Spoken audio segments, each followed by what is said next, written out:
Hello, this is Robert Jones, and welcome to Powerhouse Podcast. Today, we're going to be talking to Topo, and we're going to be speaking about Prop 47, specifically what happened to one of his own employees, Kevin Brace, murdered outside his office. The questions we're going to be posing today is, can we reform 47 that will actually lock criminals up and not allow them to be on our streets to kill our citizens? Can California actually be safe? Can voters actually do what needs to be done to save this state? Do we have it inside of us? And lastly is, do we even care to save the state? So I hope that you stay tuned and listen to this. We're going to give you some pretty provocative material. Thank you.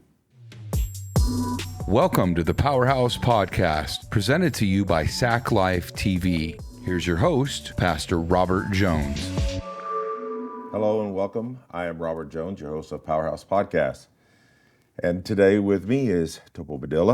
I'm going to say, unfortunately, you're back. And the reason I say unfortunately is we were talking about bail reform, the impact of bail reform, and how that was impacting crime in our city. And since then, one of your employees was actually murdered outside your business.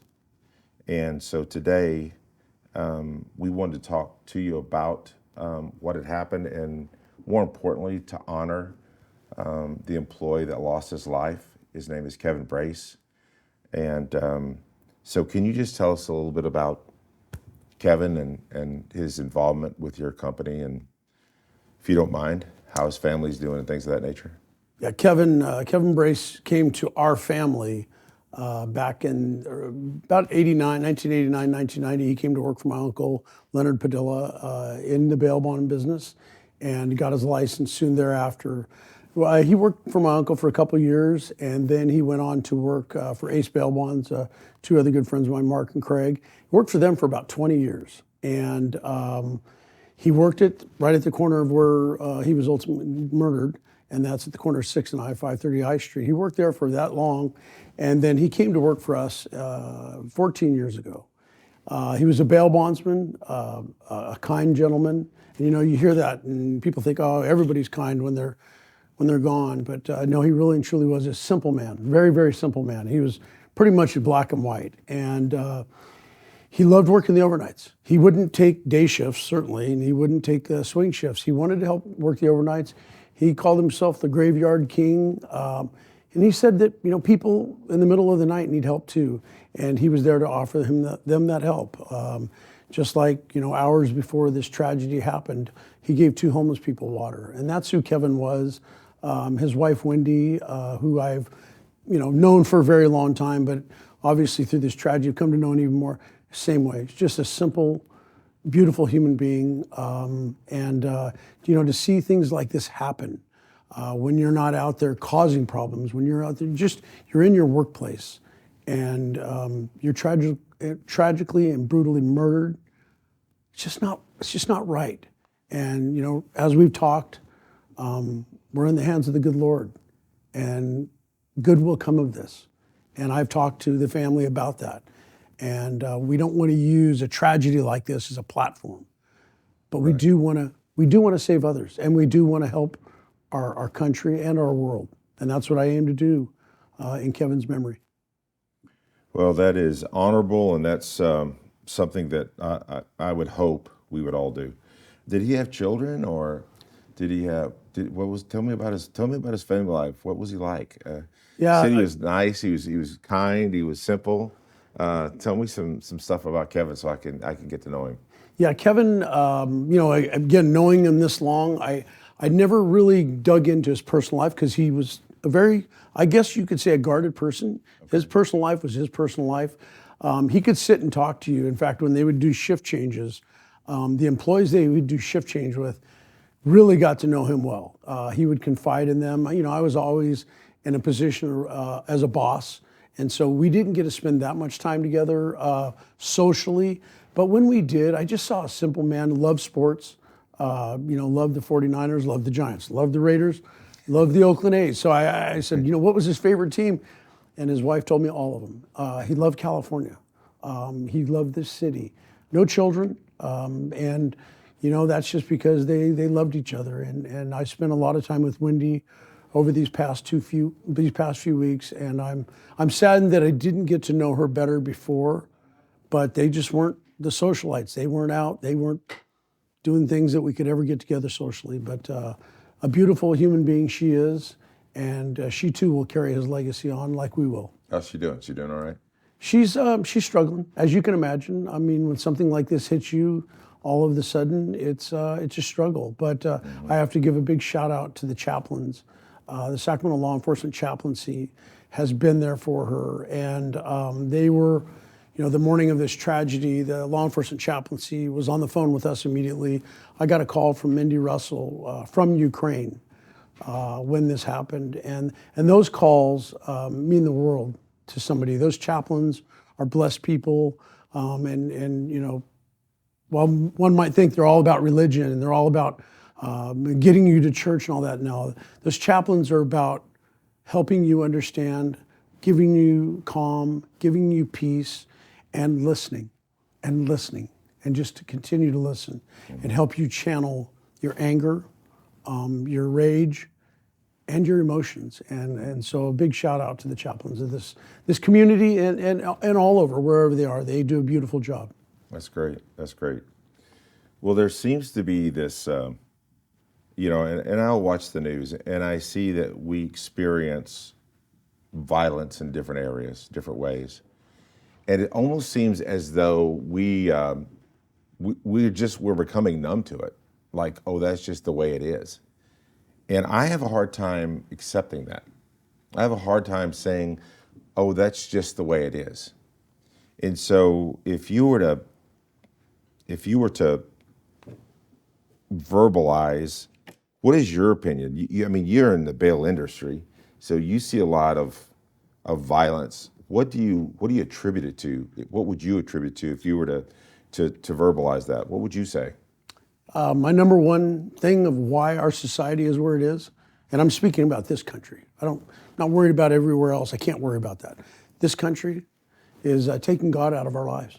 It truly is. And I'm not some, holy Bible thumper, but we're taking God out of our lives. We're demonizing God. We're taking him out of our schools. And I'm not saying all of our schools need to be Christian, and we don't need to practice Christianity or God in our schools. But when you demonize God, when people are activists about demonizing God, that is number one. And I got to tell you, number two that falls right behind that, the trouble we have with our youth today, is these video games. These video games, they talk about suing gun manufacturers. They talk about doing all these things that are creating violence. And then you got the Hollywood elites who do the same thing. And I know I'm going a little bit off base, but the fact is, here they make all these movies about killing people and about shooting people and about that. And these video games, and you can kill people and do all these things. You can hit a reset button. These kids become numb, and there's got to be a better word, but I've used that word numb a dozen times in the last 2 weeks, numb. It just doesn't become anything. It doesn't become real. And when we look at the violence that is throughout our country and who's doing it, and you can't explain it. And you're thinking, well, Lord, why would you do this? Well, it's because he doesn't exist in a lot of these people's lives. And again, I'm not telling everybody they got to go to church every Sunday and bring God completely in their lives, but you have to have some value. And I don't really care who your higher power is. You have to have some value. And so that's really and truly, and we talk about the numbness, and I'm just going to say one thing. People are afraid to get involved. 3 people walked by this tragedy as it happened. 3 people walked by. One stopped to try and intervene. We just thought they were carrying on a conversation. Stopped to intervene, and I can't go too far into what I know, but was threatened that if he intervened, that it wouldn't be good for him. People are walking down our streets and seeing violence occur. I've heard about state workers, just specifically state workers, in the past 2 weeks. There's this thing, they just get punched. These homeless people come up and punch them. And this isn't about homeless people, so I shouldn't have used that word just now. These deranged individuals that people call unhoused, they're crazed. They're I don't want to use the word mad, but they're mad. They're mad because they're in this position. As I just came down to this studio just now, I watched a gentleman, I wish I could have videotaped him. It was sad to see what I was sitting there watching. This man just kind of talking to himself, doing all these moves, scaring the people, coming right off the freeway into our beautiful city. Why don't people call the cops? It ain't the cops' fault. Because you see, cops have to play by rules that are put in place by our legislature and our city councils. They have to play by those rules, as does the DA. So it's not the cops' fault, but people are numb to it. They're just like, I'm going to keep my blinders on and worry about me because they're afraid to get involved. Well, you know, you said that you see God as a problem. Well, I'm a pastor, so I'm like, amen, hallelujah. But let me explain why I say that. Because I just had Sheriff Cooper on our podcast, and we talked about 3 areas that were seriously plaguing Sacramento County. Now, you know that that's a microcosm of the state, right? And it was underage sex trafficking, retail theft, and homelessness.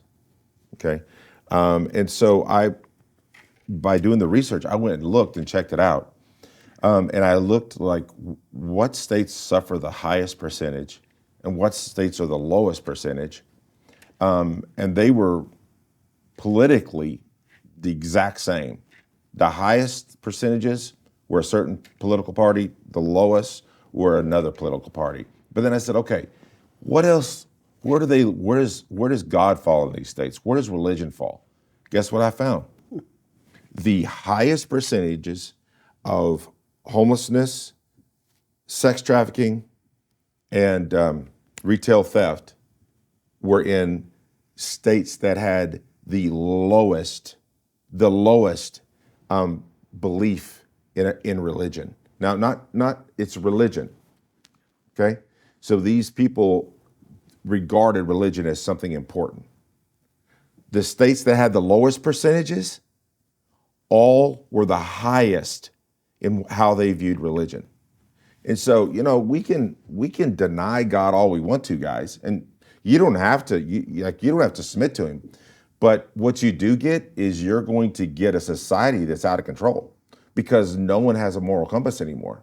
They do what they want. Matter of fact, if you look at the Bible in 1 Kings, it says the people did what was right in their own eyes.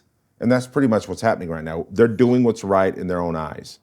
And we're passing policies, we're passing laws that we believe in our own eyes, and it's really being destructive. So, you know, I couldn't agree with you more. I believe that if we don't have that moral compass, and the heart of man is not capable of making moral judgments. If I could say something on that, you know, yeah, because a lot of people, you know, separation of church and state, and you can't talk about God at the Capitol, you can't talk about God when you're making policy. Okay, you just use the right word, moral compass. If we don't have moral compasses, we're in trouble. And if you look at, again, as you said, you look around this country, but then you look around the world, we've got problems. And I pray to God that this is just his way of putting this world back in check. I pray that all that is going on, the wars, the things that are happening, he's trying to get our attention and say, folks, remember who I am. And again, I don't care if you believe in Allah, a higher power, another God in your world. Have a higher power and understand that a moral compass is a very, very important word if you don't want to use the word of God. Well, I tell you what, it's just, I see it in our neighborhoods. I see it where I pastor.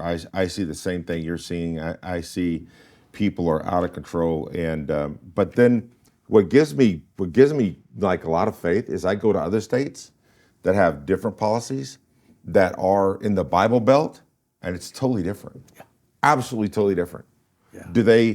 Now I'm going to go as far as say this. Look, I'm not saying that over history we have been a Christian nation, but there's also been a lot of evil done in the name of religion. Okay?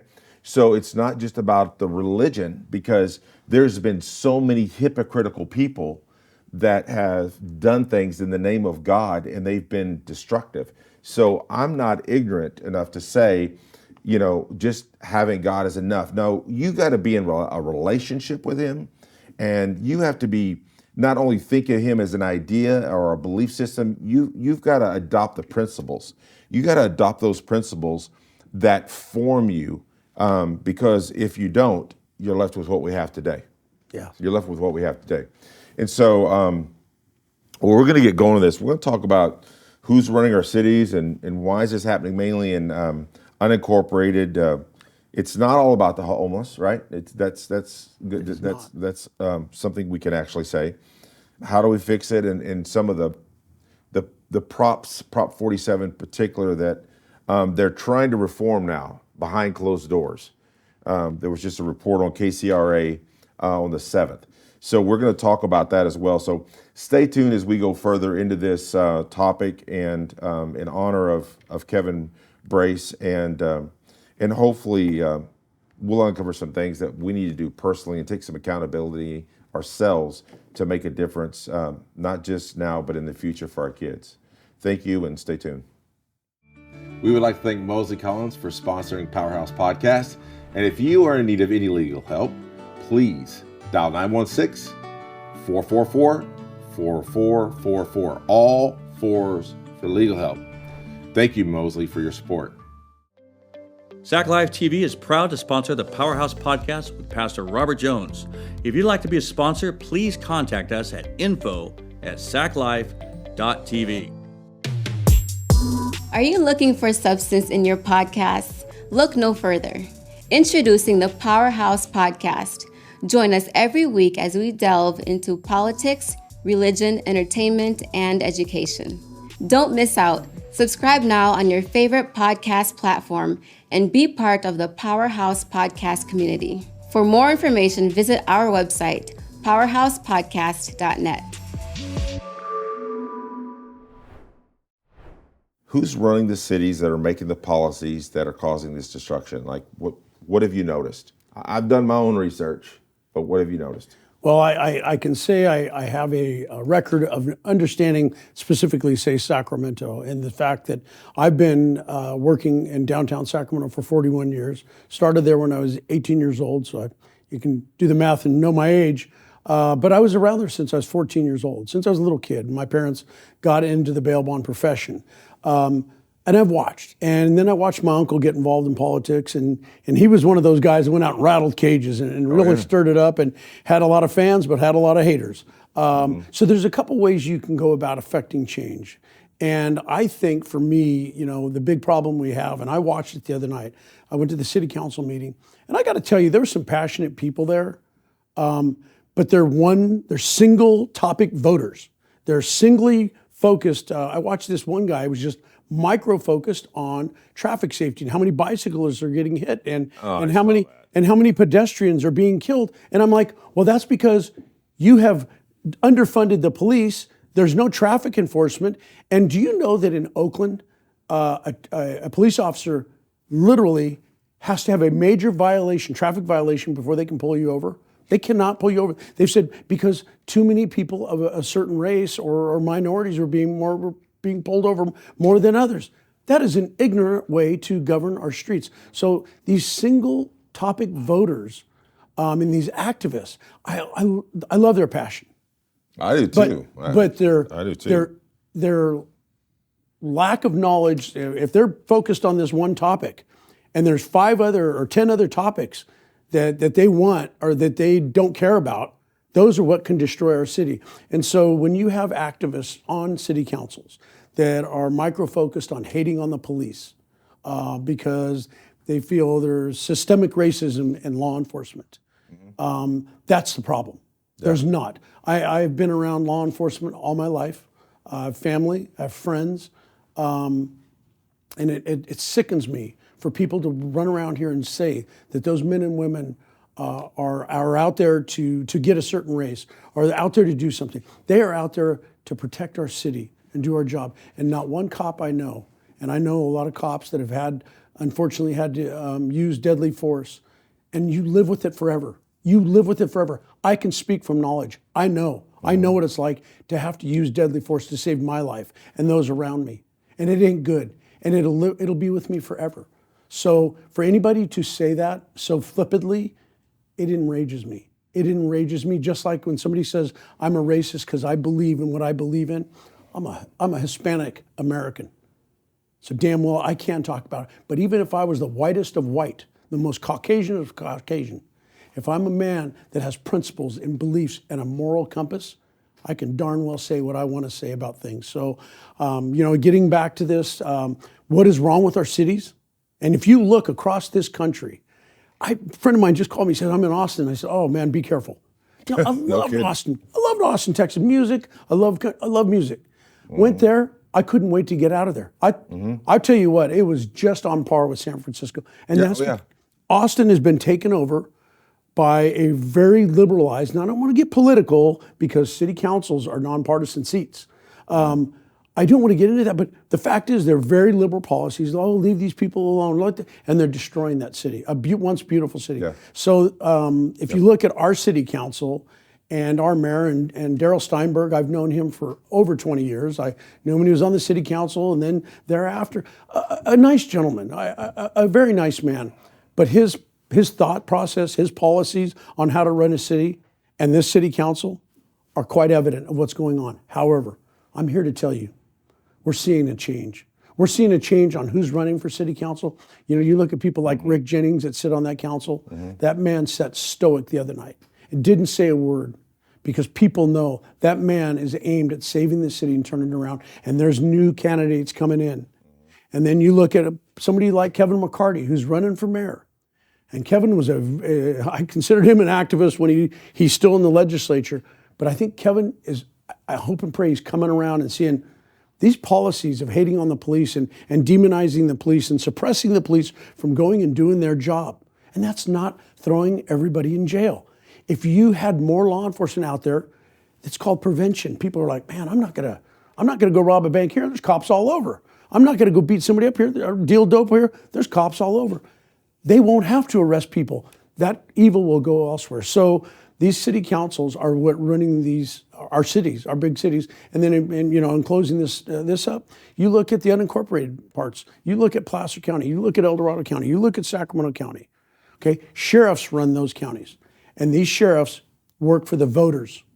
The police chief works for city managers, and I want to give a shout out to the city manager we have in Sacramento. Howard Chin is a fine gentleman. I really spent some time with him the other night. That man, if people got to know him, would understand. I don't know what political party he's affiliated with. I know one thing. He's got a job to do, and that is to make Sacramento great and be the place it can be once again. But he is being hated on by activists and some people on our city council because they're not getting their way. After all, they were voted in. Well, he's a business manager, and he wants to run this city. So I have to give a big shout out to him. And he is one of the people that they're trying to run out of his position. And that man can save this city. And why they would want to do that, I would sit back and say, Howard, you have some good ideas. You manage the police chief. You manage the fire department, all those other departments. We'll be back and make sure our parks are green and commerce is coming in. Absolutely. If you could make changes based on your experience of 41 years in the bail profession, what would they be? People that get arrested that, let's just talk about the people that have committed a crime. I don't want to talk about, there's people that are arrested that maybe haven't committed the crime or their case is dismissed. When you talk about people that say have committed a crime and they've done wrong and their families there, friends are there, and the person themselves is there, I don't think they want to just keep toiling around the mountain of criminality. Mm-hmm. They might be doing it to feed a substance abuse problem or an alcohol problem or a gambling problem, whatever. They might be committing these crimes to subsidize that financially. But then we look at, do you think they want to do that for the rest of their lives? No, they probably don't. They would probably like something else to do. Then that's when you get into, well, if we had more opportunities for these people or those people, well, look, we can all go out and do something. So these people come down. And it's one word, and you used it before we went on the air today, and it's accountability. You have to be accountable for your actions. And if you do something wrong, okay, and you're held accountable, and you get the help to help you change your ways, that's what I want. And one of the greatest success stories that I have in my 41 years careers of doing this is a gentleman that if he was sitting right here, he would probably make you sweat and the hair on the back of your neck stand up because of his appearance. and I'll just say his name is Ronnie. And this gentleman and I have known each other for over 35 years. We're about the same age. Had a long career in criminality and some very violent criminality. He got sick and tired of a prison cell and turned his life around. He's got a job, he's got a wife, owns a house, and he lives a great life now. And I talked to him one day and I said, hey, what made you turn your life around? And he said, being held accountable for my actions, getting sick and tired of sitting in a prison cell, and I didn't want to do it anymore. And he turned his life around. He said to me, we have a culture, we're fertilizing more criminality in our criminal justice system today because people aren't being held accountable. People aren't going to change. When you don't even slap the hand of a person that's done something wrong, and I hate to bring this into it, but if you look at the person who murdered Kevin Brace, twice he was convicted of resisting arrest. That's fighting with a police officer. Twice he was. The first time, he got informal probation. That's nothing. That's like getting a ticket. He got informal probation, okay? Second time he gets arrested, same thing, resisting arrest and another underlying crime. He gets convicted of the same thing, resisting arrest. What does he get? Informal probation. Did he change his ways? Absolutely not. Why? Because he doesn't have to. No consequences, No bro. consequences. No consequences. So then we look at what he did the third time, and that's he climbed the ladder of escalated. Thank you. Yep. He escalated his criminal behavior. Absolutely. And I always use this thing: if you stop somebody at stealing a candy bar, maybe they won't go to this iPhone, then they won't steal the car, and then they won't commit a residential burglary and possibly kill a homeowner or get killed themselves, and they end up in prison for the rest of life. And I'm not talking about throwing everybody in jail. I am talking about fixing people. And that's when we do get into the topic of Proposition 47. It is what has been a huge part of destroying our state. Mm-hmm. So it's about accountability, and people do want to change. I can say I am a specialist, and if this city council and others want to have somebody sit in a committee and tell them about criminality and how to change it, I think at 41 years, I can help fix problems, but they don't want to hear from a guy like me because I don't believe, I don't fall in line with their activism. Mm-hmm. So we can make change, and we're gonna. Well, there are countries that do have accountability. Saudi Arabia, if you steal something, they cut off a finger.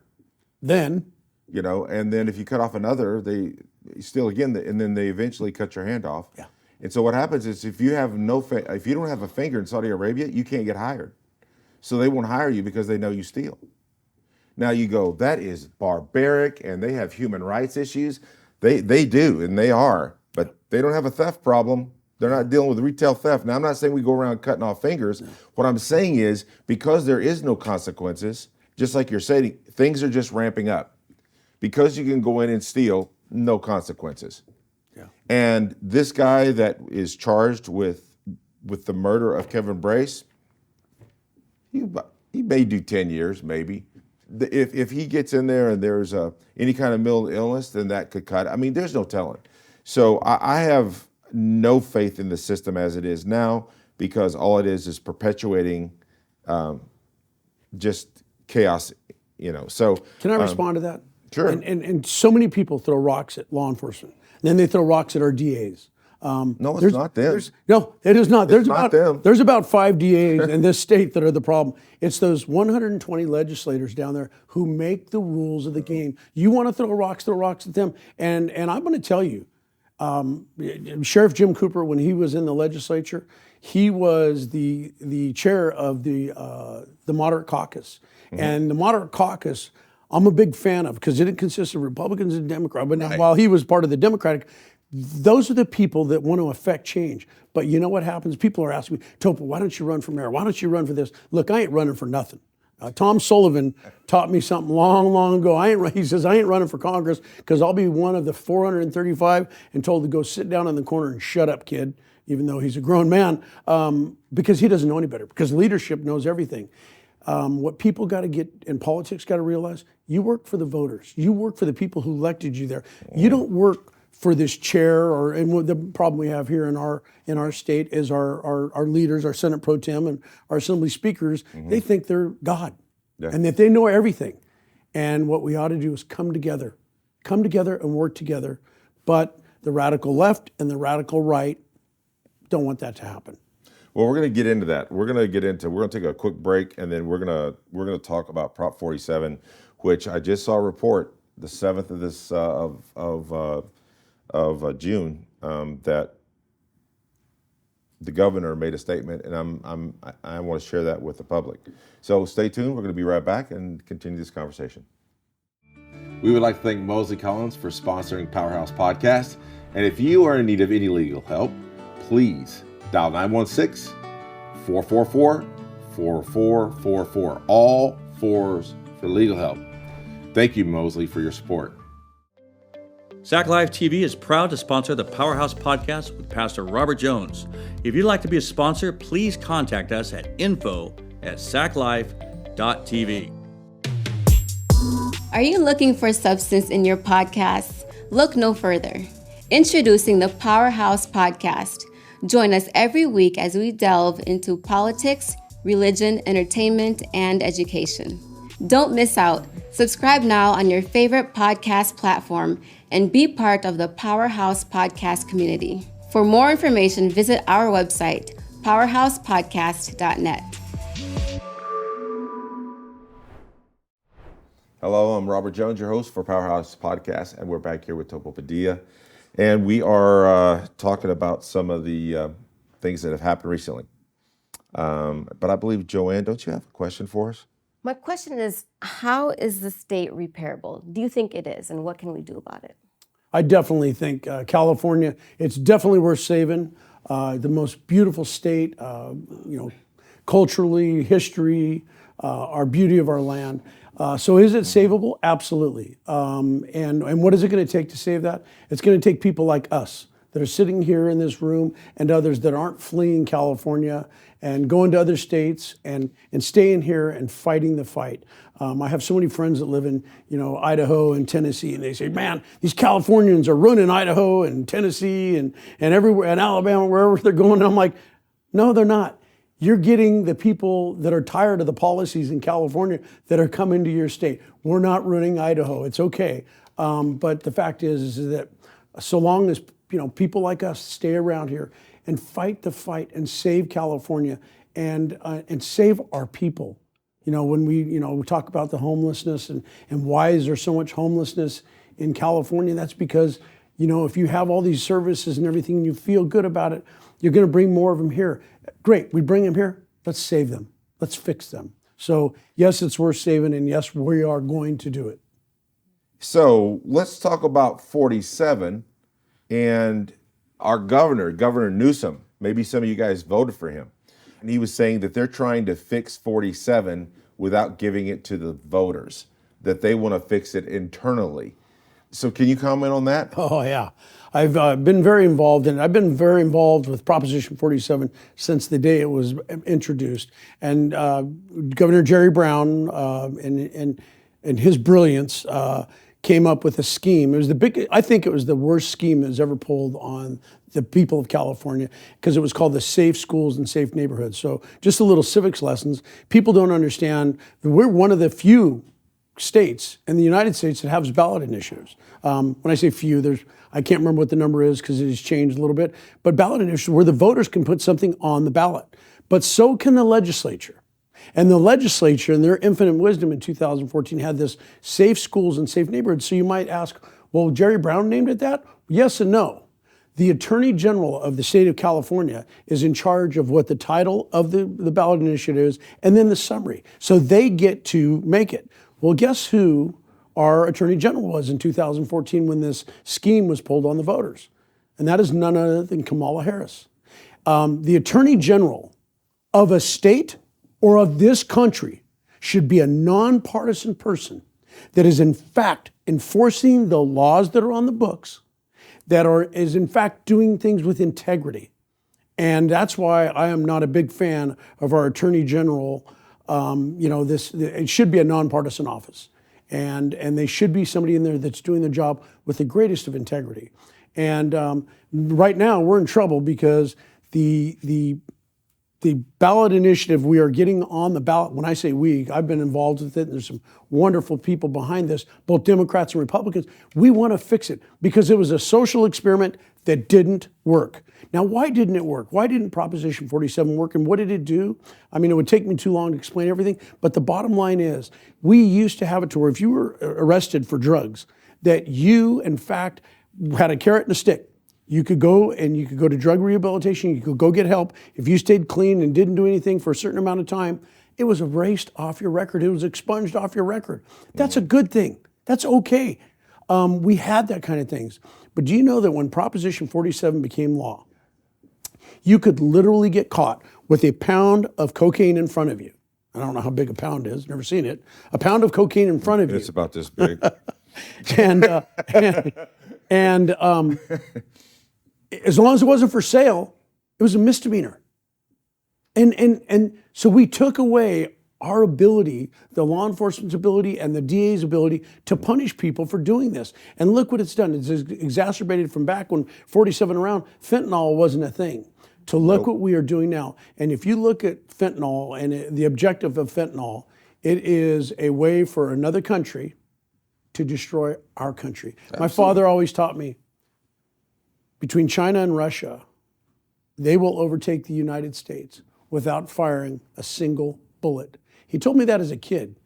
And I'm looking at it today going, my father, how wise you are, and how wiser you're becoming every day I get older. So Proposition 47 is a disaster. It needs to be fixed. It doesn't need to be all be thrown out. It needs to be fixed. And that's what we aim to do. So if I may, what's going on now is that the legislature sees the movement to help reform parts of Proposition 47. And by gosh, they know better than us. And they've got some bills in the legislature. And now with the urgency clause that they put in there and other things, their little scheme is to make what's called a poison pill. And what it'll do is it will take, with nearly 1 million voters in California, want to put on the ballot for us to vote on, and it'll destroy that and make it all for none. Well, Governor Newsom, he responded when this news agency asked him, and it says, I just don't think there's a need to have it on the ballot. Why have something on the ballot that doesn't actually achieve the goals that are intended? Why do something that can be done legislatively with more flexibility? I think it's a better approach. So this guy that thinks it's a better approach was the same guy that thought it was okay to go to a restaurant with his friends and take his mask off and have dinner while everybody else had to be masked up. So I don't really have a lot of, I don't know, what do you want to call it, confidence in his thought process. And it sounds to me like they're trying to kind of take it over here in the legislature, not let the American people have it, which honestly, I kind of almost agree. I mean, if we put something on the ballot, I guarantee you people, I know I didn't vote for it because I read it. I got my book and I read it, but we're not reading it. So, the Californians are just saying, oh, that sounds good. And, they're checking a box without even reading it. So maybe he's right. What do you think about that? Do you think that we're just so uneducated as voters? No, let's just call it the way it is, bro. We keep voting these guys in, and they keep passing laws that destroy our state. I mean, more people are moving out than moving in. We've lost more businesses. I mean, Texas is the new California right now. Texas added 660,000 jobs last year. I mean, let's just call it the way it is. California is losing its power. And I don't care how many beaches we have, it doesn't take the place of policies that kill businesses and that make laws that destroy a culture. So do we even have the ability? I mean, honestly, are we being too optimistic? I want to get back to the original comment you made about Gavin Newsom. When he answered the question the other day on the press about this poison pill, he really and truly wants to start off his statements to the press. Hey, listen, you morons, I know better than you, so here's what I want to say. And that's really and true. I look at his little smirk, and I don't know the man personally, probably a nice guy, probably a guy you could have a beer with or a hot toddy. I don't know. But the fact is, he looks at us like nothing but sheep, and we're stupid, and you listen to me, I know better. I will say this, the voters of California, and I don't mean this as disrespect to you, the voters, but as was said, we don't read. We listen to commercials. We see things that shiny things, and we see safe schools and safe neighborhoods. And we think, well, they wouldn't lie to us. Well, yes, they did, because Proposition 47 had zero to do with safe schools and safe neighborhoods, just like AB 109 realignment. We're going to close some prisons. Do you know why the United States of America is the most civilized country in the world? It's because we have laws and we enforce them. And if you don't do things properly after you're told once, you get put on timeout, and maybe that is jail, and maybe that is prison. In the state of California, you have to work to go to prison. You can't just go out here and steal a car and end up in prison. You have to really, really work at it. And so, I'm not saying, I will tell you, and I'm an advocate for this, the biggest problem we have in California with our prison system, they need to reform people. They need Exactly. Yes. Thank you. Yeah. Don't give them a television and yard time. Actually, let them put them in college classes, get their GEDs, help them get a degree of some sort, or create a trade or something. Do something besides just house them, because that's not working. No. And it's costing us $61,000 a year to house someone. Actually, I heard it was $90,000, but I researched it, said $61,000 a year, where we pay $9,000 a year to actually educate our kids. Well, figure that one out. If you look at it, But I would spend $120,000 a year if they would reform them. Amen. I would rather do that than a high-speed rail to nowhere. And I Exactly. guarantee you the voters of California feel the same way we do. It's just that there's too many people making too much money off the high-speed rail. And I will guarantee you, if we stop that and fix our prison systems and make them a place of real, true rehabilitation, the voters of California would pass that by 90%. But then you have those voters, well, I have somebody in prison. If we close prisons, they're going to get out earlier, like Proposition 57. And Proposition 57 let a whole lot of people out of jail. Okay, but you're letting people out that were given sentences that victims of crime felt justice was served, and we are slapping the victims of crime in the face. And if I may say this, victims are 2% of this conversation.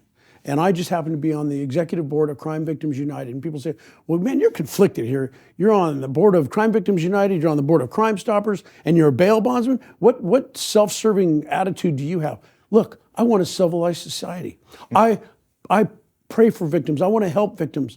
And I want to get people that have been arrested, and I want to get them out of jail because it's a constitutional right to have. And I want to hold them accountable and make sure they go to court. And if they don't go to court, I'm not going to let them be a fugitive.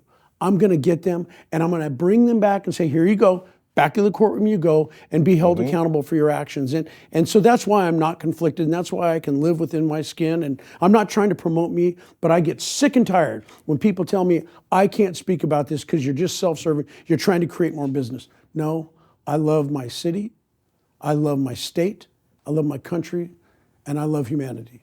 The $10 million question is, does the voters of the state, do you love your state enough to actually educate yourself with these initiatives and propositions? Do you educate yourself?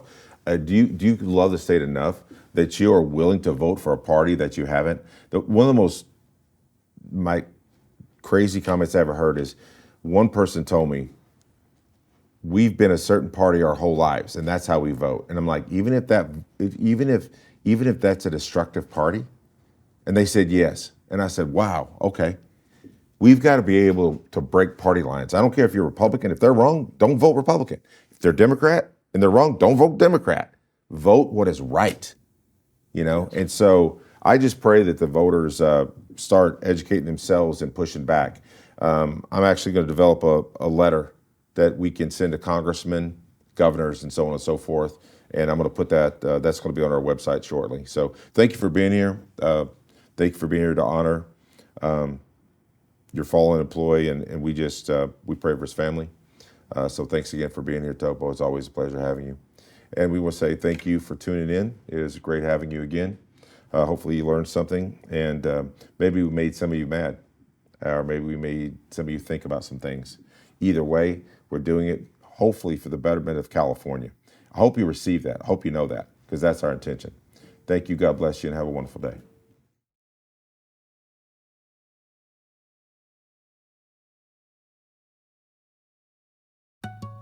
Thanks for joining us on this episode of the Powerhouse Podcast. If today's conversation resonated with you, remember to subscribe, rate, and review us on your preferred podcast platform. Your feedback helps us in our mission to engage in deep conversations that impact mindsets and create a practice of introspection. Do you have an idea or a topic for a show? Message us at php@saclife.tv. Remember, your voice matters, and together we have the power to influence positive change in our world.